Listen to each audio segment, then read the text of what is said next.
अभी हम लोग विश्व भारती जन सेवा संस्थान के कार्यालय में हैं। यहाँ पर कार्यालय में राष्ट्रीय अध्यक्ष जनार्दन मिश्रा जी हैं और सचिव नगेंद्र कुशवाहा जी हैं। तो सर, हमारे दर्शक हैं, उनको आप क्या संदेश देना चाहेंगे सहारा पर? रहीमन गरीब की कबौ न लीजिए डार सुने, मुँहे खाल के साथ से लौह भस्म हो जाए। पीड़ित परिवार हैं, उनके साथ हम लोग की काफ़ी सहानुभूति है और हम लोग लड़ रहे हैं। हम लोग सड़क पर से लेकर सदन तक लड़ रहे हैं, सुप्रीम कोर्ट में भी लड़ रहे हैं और आप भरोसा रखें कि आज नहीं तो कल हम लोग को न्याय जरूर मिलेगा और जो लोग गलत किए हैं उनको सजा भी मिलेगा। तो क्या समझ रहे हैं, सब लोगों को बददुआ खाली जाएगा तो वहाँ शीर्ष में जो भी बैठे हुए हैं अधिकारी एक भी नहीं बचने वाले हैं। और सरकार के जेल खाने में रहिए आराम से, वहीं जेल में रोटी खाइए और नहीं तो भुगतान करके अपना पल्ला साफ करिए। जितना भी चिट फंड वगैरह चला या सोसाइटी चला, सब में कहीं न कहीं राजनीतिक लोगों का संरक्षण रहा, क्योंकि सब लोग मोटी मलाई इससे खाते हैं। तो भाजपा भी इससे अछूता नहीं है, उन लोग भी सहारा से पैसा खाए हुए हैं।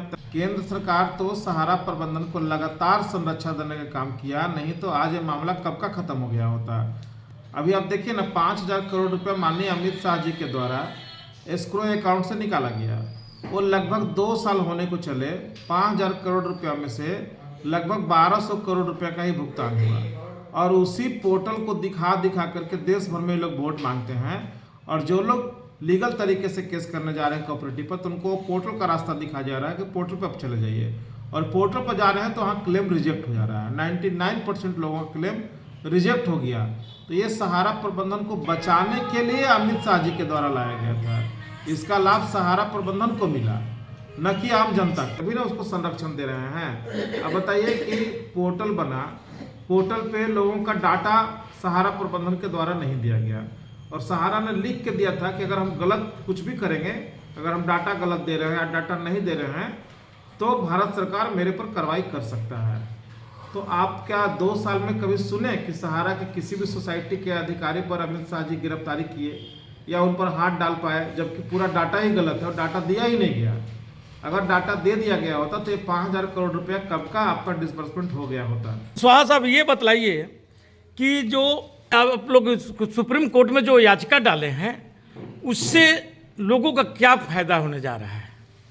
जी, सुप्रीम कोर्ट में जो हम लोगों का याचिका डाला गया है वो देश के 13 करोड़ सहारा से जो इफेक्टेड लोग हैं उनके भुगतान के लिए लगाया गया है। इससे देश के 13 करोड़ लोग और उनके परिवारों को इसका लाभ मिलेगा। साथ ही साथ जो हमारे एनजीओ के मेंबर हैं, जो लगभग 30,000 से ज़्यादा हैं, उनको प्राथमिकता के आधार पर सबसे पहले उनका भुगतान के लिए हम लोग गुहार लगाएंगे, क्योंकि वो इस रीट याचिका में अपना आईए के माध्यम से जुड़ रहे हैं। इसमें झारखंड सरकार आप लोगों को क्या सहयोग करने जा रहा है? झारखंड सरकार हम लोगों को बहुत तरह से मदद कर रहा है। जैसे कि झारखंड में बहुत सारे लोग सहारा से पीड़ित होकर के अपना जान गंवा दिए, उसमें बहुत सारे एजेंट भी थे जो सुसाइड कर लिए और बहुत सारे जमाकर्ता जिनको भुगतान नहीं मिला और वो अपना इलाज के अभाव में या बेटियों की शादी का एज जो था वो सारे, कोई लोग डिप्रेशन में तो कोई बीमारी से आकर के वो लोग अवसाद में आकर के दम तोड़ दिए और आज उनके परिवार के जो लोग हैं आर्थिक स्थिति बद से बदतर में जी रहे हैं।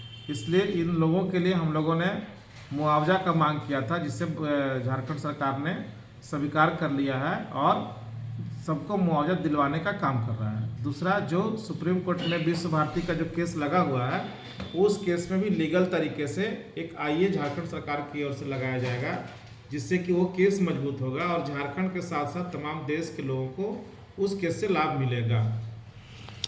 अच्छा सर, ये मुआवजा की जो रकम है वो कितने तक मुआवजा मिलेगा लोगों को? देखिए, विश्व भारती जन सेवा संस्थान ने 10 लाख रुपए का डिमांड रखा है, 10 लाख रुपया करके सबको दिया जाए। अब देखते हैं आगे क्या होता है। 10 लाख का डिमांड है, कितना मिलेगा ये भी लोग बता नहीं सकते हैं, लेकिन झारखंड में लगभग 4-5 केस ऐसे हैं जो आत्महत्या का है। आत्महत्या किए हुए लोगों के लिए हम लोग पूरी विनती करेंगे सरकार से कि उनको 10 लाख रुपए उनके परिवार को दिया जाए और बाकी जो लोग आए हुए हैं जिनका बीमारी के कारण जो मृत्यु हो गया सहारा से पैसा न मिलने के कारण, उनको कम से कम 5 लाख रुपए दिया जाए। इस तरह से हम लोग मांग करेंगे। अब आगे झारखंड सरकार जिस तरह से इसको ले। कुछ चैनलों पर इस ढंग की भी बात प्रसारित हो रहा है सर कि ये जो मुआवजा की राशि है वह झारखंड सरकार नहीं दे सकता है। हाँ, ऐसा कुछ नहीं है। हर सरकार में आपदा प्रबंधन के लिए अलग से फंड होता है, झारखंड में भी है। और इसके लिए जो भी चीज़ें किया गया है वो लीगल से काफ़ी बात विचार करके किया गया है। और उसमें आईजी डिपार्टमेंट, झारखंड के महाधिवक्ता, सब लोगों से बात करके सरकार ने निर्णय लिया और तब जा करके महामहिम राज्यपाल जी के ही भाषण में इसको डलवाया गया। तो लीगल सारी चर्चाएं उसको कंप्लीट हो चुका है। अब कुछ लोग अनाप शनाप बयान कर रहे हैं, तो वो लोग उनके दुश्मन है जो चाहते ही नहीं कि लोगों का मुआवजा मिले। ऐसे लोगों पर क्या प्रतिक्रिया देना है कि जो 2012 से केस सहारा संबंधित मामला चल रहा है सुप्रीम कोर्ट में, एक कोर्ट ऑफ कंटेम्प्ट भी हुआ जिसके सुनवाई भी अभी 5 दिसंबर को होने वाली थी, उसमें भी वो बात नहीं हुआ, आप लोग का भी नहीं हुआ। ये कब तक ले मतलब कि ये ऐसे ही चलते रहेगा? वो मामला जो है ना, वो सहारा और सेबी का जो मेन केस कंटेम्प्ट का है 2012 वाला, उस पर चल रहा था। और उसी केस में हम लोगों का भी केस टैग है, क्योंकि उस दिन 5 दिसंबर का जो सुना था वो रिव्यू करने को था। चूँकि फाइनल जजमेंट तो पहले भी था, उस जजमेंट को लोग नहीं माने, तो अंततः 3, 4, 5 सितंबर का 3 दिन का जो सुनवाई हुआ, जिसमें कि सहारा ने कहा कि 1000 करोड़ रुपए हम जमा कराएंगे ज्वाइंट वेंचर के माध्यम से, और 9 महीने में 10,000 करोड़ रुपए जमा करा करके सहारा सेबी का केस क्लोज करवा लेंगे। सुप्रीम कोर्ट ने इसको मान लिया था। उसी का रिव्यू था 5 दिसंबर को, जो सुनवाई नहीं हो पाई। उसमें एक माननीय जज उपस्थित नहीं हो पाई थी, शायद कुछ जजों का वहाँ फेयरवेल चल रहा था और वो लेट हो गया। तो वो जल्द ही डेट फिर से लगेगा, ऐसा कोई बात नहीं है, बहुत जल्द डेट उसका लगेगा। ऐसा 4 सितंबर की जो सुनवाई हुआ था सुप्रीम कोर्ट में सर सहारा सेबी केस का, उसमें हुआ था बात कि 28 दिन के अंदर में आप 1000 करोड़ रुपया जमा करेंगे। 3, 4, 5 3 दिन का सुनवाई हुआ था, वो 5 सितंबर का था। 3 दिन हम लोग भी सुप्रीम कोर्ट के कोर्ट रूम में थे। वो 5 सितंबर का वो जजमेंट था कि आपको जो बाकी राशि 10,000 करोड़ रुपया सहारा ने नहीं जमा कराया, चूँकि इनको 25,000 करोड़ रुपया लगभग जमा कराना था, तो 10,000 करोड़ का राशि बकाया था। उसके लिए 3 दिन तक माथापेची हुआ और उसमें सहारा ने जो अपील किया कि हम इसको जो बाकी राशि है वो हम 9 महीना में जमा कराएंगे और ज्वाइंट वेंचर करेंगे बरसोवा की ज़मीन पे और एमबी वैली पे, और उस ज्वाइंट वेंचर के माध्यम से हम 1000 करोड़ रुपया जमा कराएंगे, जिसको लिबर्टी देते हुए माननीय संजीव खन्ना जी ने इसको मान लिया था। और 1000 करोड़ रुपया उसको कहा गया था कि आप ज्वाइंट वेंचर के माध्यम से करके आप 28 दिन में जमा करा दीजिए और ज्वाइंट वेंचर को आकर के दिखाइए कि सही ढंग से आप लोग कर रहे हैं या कोर्ट के साथ छलावा कर रहे हैं। उसका रिव्यू हम 1 महीना के बाद करेंगे। वही केस पेंडिंग अभी है जो। तो क्या वो 1000 करोड़ रुपया जमा हुआ सर? देखिए, अब तो आधिकारिक रूप से ऐसी कोई पुष्टि नहीं है, जब तक कोर्ट में सुनवाई नहीं होगी हम लोग को पता नहीं चलेगा। सहारा ने बात को ओपन ही नहीं कर रहा है कि वो जमा किया है या नहीं किया है, तो अभी हम लोग कैसे पता चलेगा? ऐसा भी बतलाया जाता है सर कि सहारा के जो अधिकारी हैं या सहारा परिवार को जो समझाने वाले लोग हैं, उन लोगों के कारण ही ये जितने भी सहारा जमाकर्ताओं को आज झेलना पड़ रहा है। वे लोग समझा देते हैं कि नहीं आप कोर्ट में जाइए, कोर्ट में ऐसा भी बोला जाता है कि सुब्रतो राय जी पैसा देने के लिए तैयारी थे, लेकिन इन लोगों को रोकने पर उन लोगों पर व्यक्तिगत आप लोग कोई एक्शन क्यों नहीं लेते हैं? देखिए, बात यह है कि हम लोगों की लड़ाई सहारा इंडिया के उच्च प्रबंधन से है। अब उसकी दलाली करने के लिए बहुत सारे जो लोग खड़े हैं चट्टे बट्टे, इनसे लड़ करके हमको क्या मिलेगा? हमारी जो लड़ाई उच्च प्रबंधन से, हमको उनसे ही लड़ना है जिनसे कि हमको भुगतान देना है। और एक कहावत है ना कि जब बड़ा गाछ गिरता है तो छोटा गाछ उसके नीचे ऐसे ही दब के मर जाते हैं। तो इनकी स्थिति भी वही होगी। जब बड़े लोगों का गिरफ्तारियां होगा, बड़े लोग इसमें आ जाएंगे, तो छोटे लोग कहाँ जाएंगे? वो खुद मर जाएंगे। इसीलिए हम लोग इनसे क्यों लड़ें? हम लोग की लड़ाई सीधे शीर्ष प्रबंधन के साथ है। शीर्ष प्रबंधन के साथ भी लड़ाई केंद्र सरकार लड़ी सर, और को सुप्रीम कोर्ट में गया। केंद्र सरकार कहाँ लड़ी? केंद्र सरकार तो उसके बचाव में खड़ी है। केंद्र सरकार तो सहारा प्रबंधन को लगातार संरक्षण देने का काम किया, नहीं तो आज ये मामला कब का खत्म हो गया होता। अभी आप देखिए ना, 5,000 करोड़ रुपये माननीय अमित शाह जी के द्वारा एस्क्रो अकाउंट से निकाला गया। वो लगभग 2 साल होने को चले, 5,000 करोड़ रुपया में से लगभग 1,200 करोड़ रुपया का ही भुगतान हुआ।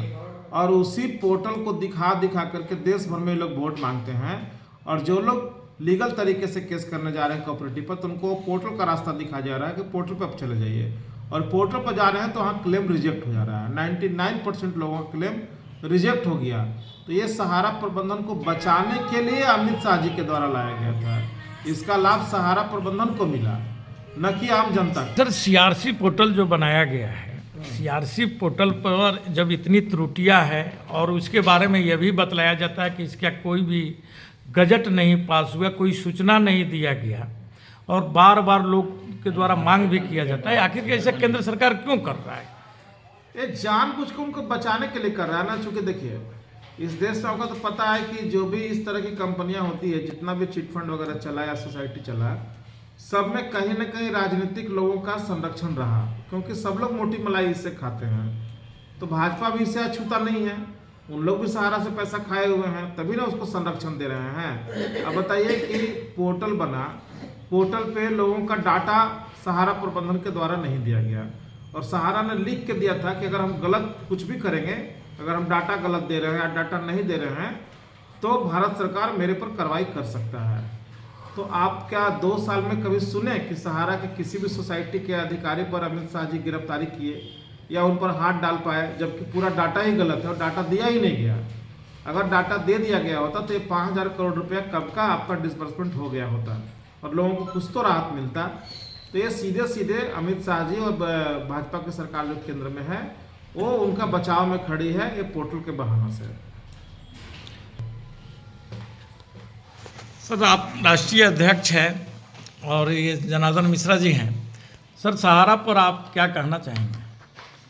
सहारा पर क्या कहना चाहेंगे? सहारा से तो यही कहना चाहेंगे जो भी उच्च पदाधिकारी हैं अपने आप को समझे कि हम दोषी हैं, और दोषी हैं तो लोग जमाकर्ताओं का भुगतान कराते हैं, दोष खत्म है।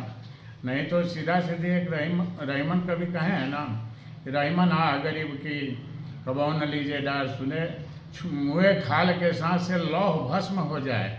तो क्या समझ रहे हैं? ये सब के सब लोगों को बददुआ खरी जाएगा। तो वहाँ शीर्ष में जो भी बैठे हुए हैं अधिकारी एक भी नहीं बचने वाले हैं। अब उनका समय आ गया कि आप चलिए, अब सरकार के जेल खाने में रहिए आराम से, वहीं जेल में रोटी खाइए, और नहीं तो भुगतान करके अपना पल्ला साफ करिए, हम लोग भी शांति में आ जाएं, वो भी शांति में रहें। बहुत बहुत धन्यवाद सर, आपने हमारे कुछ न्यूज़ को समय दिया।